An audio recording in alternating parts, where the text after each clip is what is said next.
Bienvenue dans le Business Club de France des entrepreneurs. Aujourd'hui, une petite révolution dans la fabrication des sandwichs baguettes avec la solution Nakut.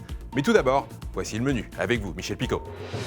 Bonjour Fabrice Schlosser, bonjour à toutes et à tous. Notre invité aujourd'hui, Alexis Bain, il est le créateur de Nakut, une solution innovante pour fabriquer des sandwichs à la française. Dans l'actualité, nous nous intéresserons à la ferromobile. Est-elle une solution pour les transports de proximité? L'ancien ministre Arnaud Montebourg porte ce projet à bout de bras. Des RER dans 10 grandes villes en France, au-delà de l'Île-de-France. L'annonce du président de la République fait beaucoup parler d'elle, mais est-ce réalisable? Nous ferons le point. Dans nos régions, en direction les Vosges, où le groupe Pando vient de racheter les actifs de la société Blunzer à Saint-Maurice-sur-Moselle, qui était en redressement judiciaire. Un investissement global de 2 millions d'euros et 47 emplois qui ont été préservés. Et puis Petit Bateau, qui vient de lancer un nouveau service de location de vêtements pour les petits de 0 à 24 mois. Soyez les bienvenus. Nous retrouvons notre invité à Châteauneuf de Galor, dans la Drôme, Alexis Bain. Bonjour. Bonjour. Vous êtes le créateur de Nakut. Nakut, c'est une innovation dans le monde du sandwich à la française, une innovation dans la manière de le fabriquer. Mais c'est quoi exactement Nakut? Alors Nakut, c'est une solution que j'ai mise au point pour permettre de faciliter la confection des sandwichs au quotidien. C'est un outil que j'ai mis au point suite à un constat au travail d'un manque de sécurité et de pénibilité récurrente des salariés qui faisaient les sandwichs au quotidien. Oui, mais alors décrivez-nous ce système, comment ça marche?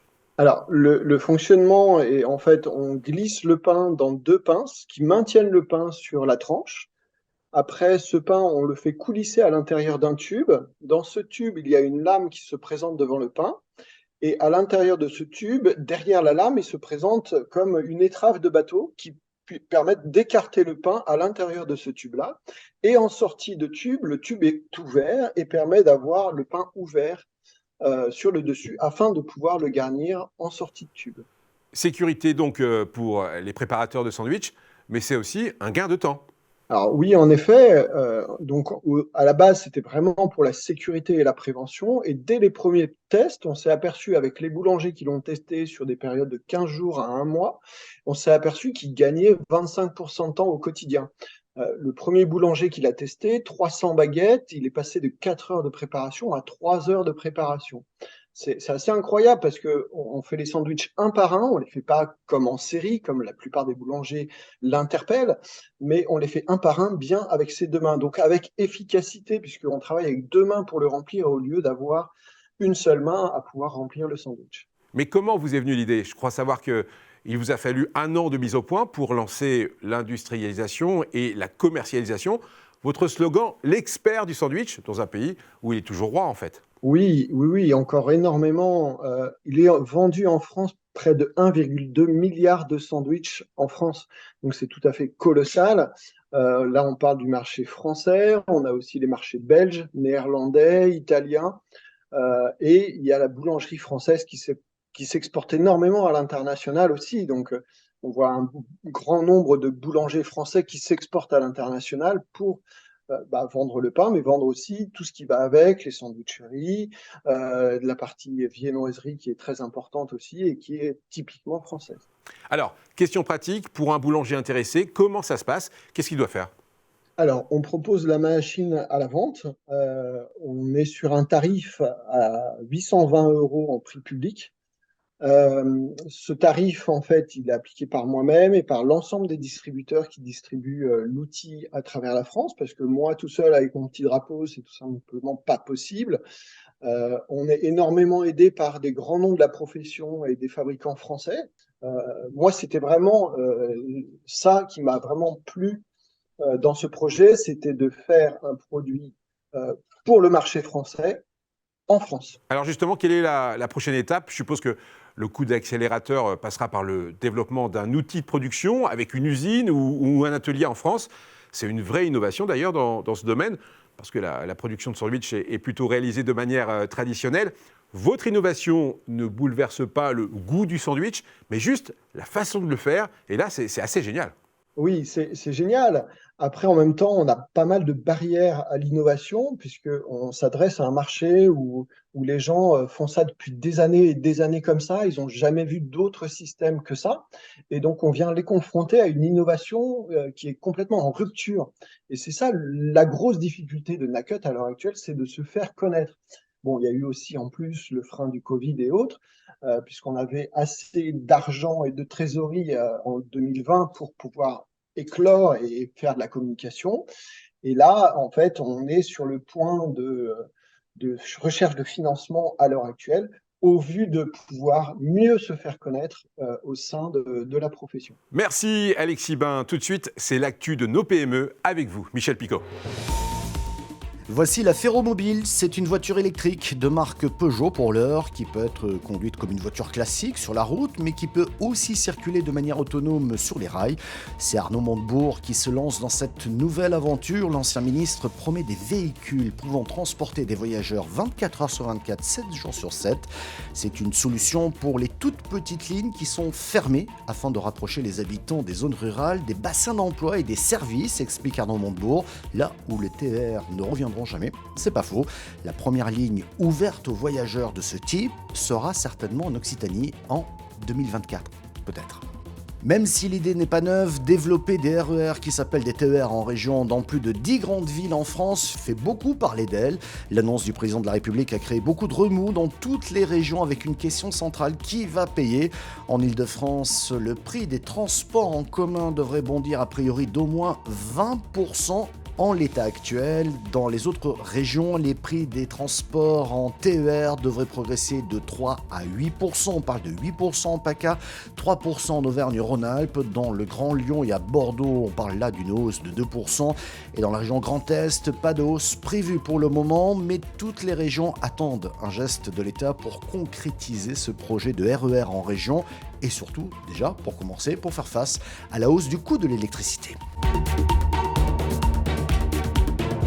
Le groupe Pando vient de racheter les actifs de la société Blunzer à Saint-Maurice-sur-Moselle qui était en redressement judiciaire.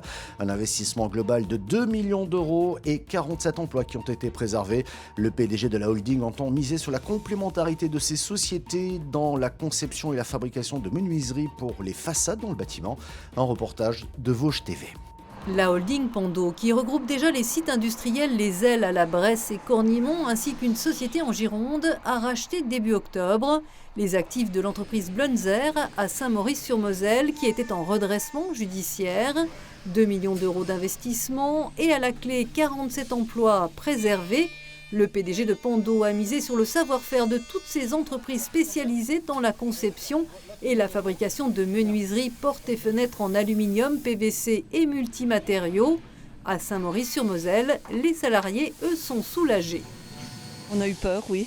Oui, on a eu peur de se retrouver au chômage, oui.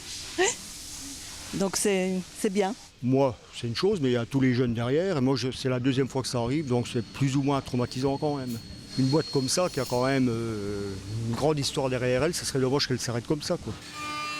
Une des possibilités de la diversification de nos activités communes, c'est de confier à Blunzer toutes les opérations un peu mouton à 5 pattes. Puisque à la différence de la société Les Ailes, nous n'avons pas une grande expérience de l'industrialisation, mais plus, on va dire, du travail à façon. Chez Blunzer, il faut désormais veiller au suivi des contrats déjà signés, comme pour ce projet de centre sportif en région parisienne. On vient mettre des vitrages entre chaque poteau béton. Là, le projet en question est un projet un peu particulier, mais qui se développe de plus en plus. Ce sont des projets bois ou mix bois-alu. Le groupe Pando a aussi impulsé une démarche sociétale, car Pando, c'est le nom d'un lieu unique au monde, aux États-Unis, où 70 000 arbres partagent le même réseau de racines et se renforcent mutuellement. La holding s'inspire de ces valeurs grâce à un dispositif de la loi Pacte. Elle a permis aux salariés de devenir des actionnaires. Ma volonté, c'était qu'on puisse basculer en entreprise à mission. Et depuis donc 1 an, 100% des salariés des Ailes sont actionnaires de leur entreprise. Et j'espère bien que les salariés de Blunzer, donc là on est dans la phase de retour à la rentabilité, mais dès qu'on aura retrouvé ça, j'espère d'ici une grosse année, on pourra les faire monter dans l'actionnariat de la holding Pando. Pando, c'est enfin 120 millions d'euros de chiffre d'affaires cette année, 350 salariés dans les Vosges et un PDG qui prépare un nouveau projet environnemental, celui-là. Objectif, recycler 5000 tonnes de fenêtres par an et employer des personnes en insertion. C'est parti, l'entreprise Petit Bateau propose un nouveau service de location de vêtements pour les petits de 0 à 24 mois. Une fois commandés en ligne, les produits sont préparés et envoyés depuis l'entrepôt Petit Bateau situé à Buchères, dans l'Aube. Un reportage de Canal 32. Les bébés grandissent trop vite. C'est à partir de ce constat que Petit Bateau a choisi de lancer son service de location de vêtements pour bébés. De ses 0 à ses 12 mois, un bébé changera 6 fois de taille. Et chez Petit Bateau, quand on a la qualité, la durabilité dans l'ADN, on se retrouve du coup dans une situation où la durée de vie du produit est supérieure à sa durée d'usage. Et donc dans ce cas-là, se pose une question, à quoi ça sert d'acheter quand on peut louer? Les clients vont de plus en plus vers les produits d'occasion et la location est quelque chose qui se développe de plus en plus, que ce soit dans le sport, l'électroménager, dans le textile bien évidemment. Les commandes se font directement en ligne sur une plateforme dédiée. Pour le client, 2 options. Il peut sélectionner une box déjà prête ou créer sa propre box en choisissant des produits parmi plus de 150 références. Manteaux, body, pyjama ou encore pantalons. La commande est ensuite préparée ici, dans cet entrepôt. Là, je suis en train de préparer une commande donc qui se compose de 6 articles, autant de grosses pièces comme de petites pièces. Ça peut aller de la combi pilote au cardigan, au petit pantalon. Tout est personnalisable. Vous pouvez choisir une pièce, 2 pièces, 3 pièces de votre choix ou choisir une de nos boxes préfaites. Les prix oscillent pour les produits individuels de 5 à 25 € par mois et pour les boxes de 50 à 80 € par mois. Le client sera facturé en fonction de la durée de la location. 15 jours, 1 mois, 2 mois, le calcul se fait au jour de conservation des produits. Et il n'y a pas besoin de s'engager sur une durée au départ. Tout est prévu pour habiller bébé de 0 à 24 mois. Une fois le produit utilisé par le locataire, il est renvoyé à l'entrepôt pour être lavé puis désinfecté par cette machine. Cette machine va détruire toutes les petites bactéries qui pourraient provenir du bébé qui aurait pu rencontrer un rhume ou une autre petite maladie. 3 options. Le produit est en excellent état. Il est conservé et repartira pour une autre location avec une autre famille. Si le produit est en bon état, mais pas parfait, il sera revendu dans notre circuit de vêtements d'occasion. À noter qu'un produit dont l'état est trop dégradé pourra entraîner une surfacturation. Merci d'avoir suivi cette émission qui est disponible également en replay vidéo sur le site de votre télévision locale. Nous sommes également disponibles en podcast audio sur toutes les bonnes plateformes ainsi que sur quelques radios, par exemple à Monaco sur Ami la radio, dans le Verdon sur Radio Verdon ou encore à Montpellier sur Pop Radio. On salue d'ailleurs toutes les autres radios partenaires. Merci de votre fidélité. À la semaine prochaine.